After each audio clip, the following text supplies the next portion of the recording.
Phubala akhoi internet displaced people sing na laigedaba yum akhoi prefabricated housing akhoi sabagi masidesida government gi administrative department gi deputy commissioner adagi police housing gi agency police housing corporation gi akhoi engineer sing amadi akhoi MPCC की team का पूर्ण कोई यंगचन मिनबनी ngasi gi akhone yengchali basi gi maram amasung akhoi gi khona pami basi hojik laiba construction si ahan bagi phase 3000 gi construction loi gre hai aduga ani subagi construction sigi Phubala amasung Saiton akhoi ngasi yengchen ge dori basi hojik Phubala gi akhoi gi sigi housing sabagi yum sabagi construction complex tani akhoi hojik leijari basi ahan bagi 145.18 crores sigi 3000 gi sima loi gre hai aduga sigi second phase ni hai hojik koina pami badi masigi sisu sahi ani ga tha ani hojiki akhoi gi violence amsung relief camp da leiba akhoi gi sinau sing mayam sing akhoi gi leiba tongan ba sing gi da relief camp da leiba valley gi da leiba jaga sing leiba mayam sing si hojik government gi agency sing na paikhali basi akhoi gi yamna slow oiba aduga relief camp da leiba sing sigi awaba mayam sing si masi sigi su yamna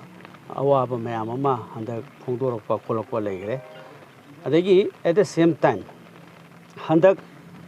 Manipur gi chief secretary PK Singh na adagi president government asigi makhada laukthor khiba asiga mari leinana aikoina ngasi yengchinbagi program si lakpani laiba wafamdi aikoina pami badi Congress party na amasung miyam gi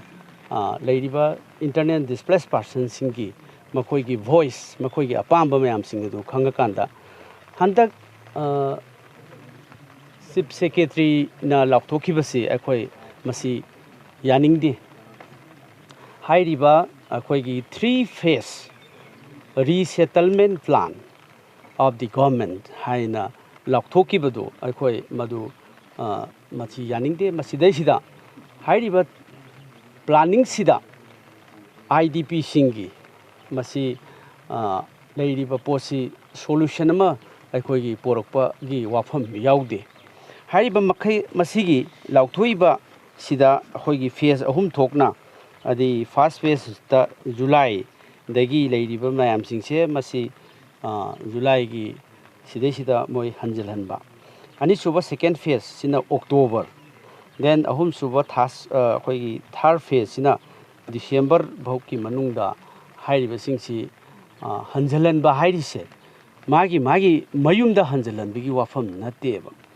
aduna aikoina hojik reject tawjariba aikoina yaningdribadi masigi announcement sida yaningdribadi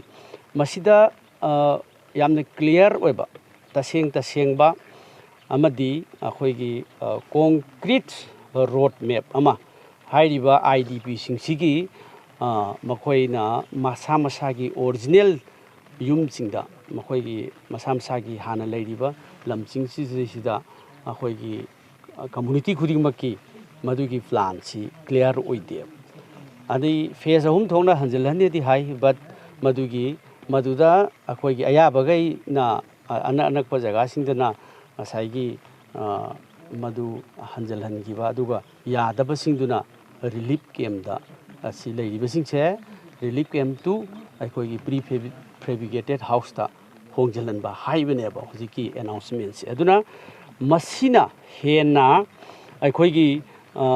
IDP singda clear oiba picture ama government gi sahi aniga thani suraba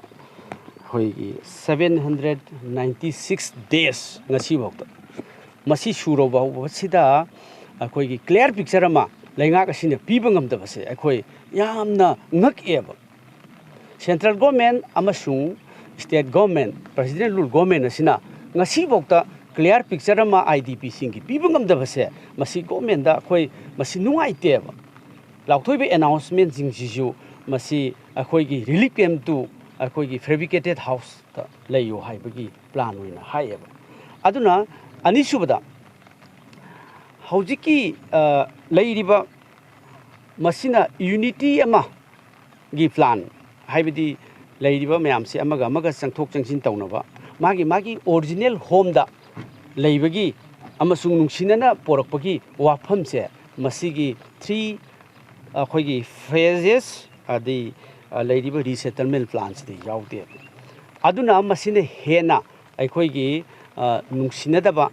ꯑꯗꯒꯤ ꯑꯃꯁꯨꯡ ꯃꯁꯤꯒꯤ ꯇꯣꯉꯥꯟꯅ ꯈꯥꯏꯗꯣꯛꯄ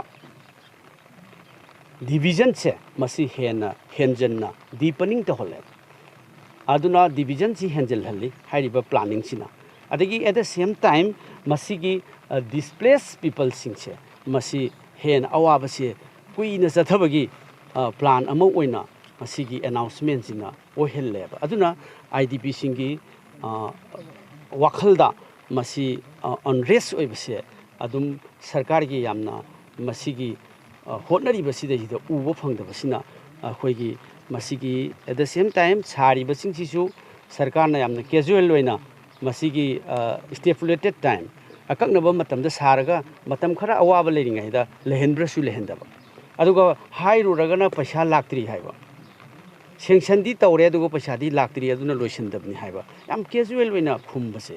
masi akhoi police housing naga hairi se paisa jama taroktri aduga haiduna police housing na su hairi basi aduna maram murkanda hairi ba sida Phubala gi si loisindabni haiba masi su hana 2023 gi May gi tang ahum dagi haurakpada athubagi immediate ngaktangi silambadubudi hoi yai aduga sida akhoi gi hairiba akhoi gi 3 phases resettlement plan sida dum lehenbagi plan tawsidi akhoi masi solution am nate congress na masi reject tawi akhoi ya bangamoi haibasima ngasigi akhoi na join akhoi gi program ama sida yengjenba sida akhoi na government da thami amasung IDP gi awabasi masigi planning leitabasi nungaite